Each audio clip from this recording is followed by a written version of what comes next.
Dito lamang po yan sa SMX Wellness Expo. Ay, yep.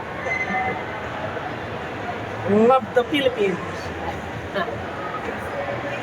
Ayan,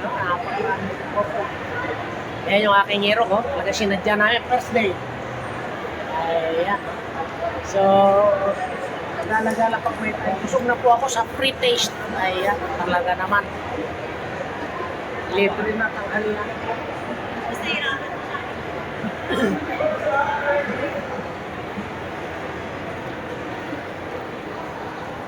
Ilo tuloy ako.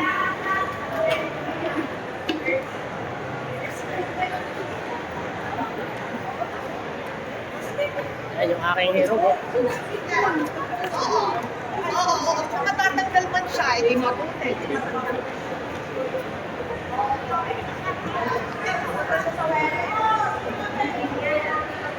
Date namin mag-asawa yung usapan. Hindi pa pala yun. So, kaya lamang po muli, magandang hapon at kaway pagpalakin tayo ng buhay.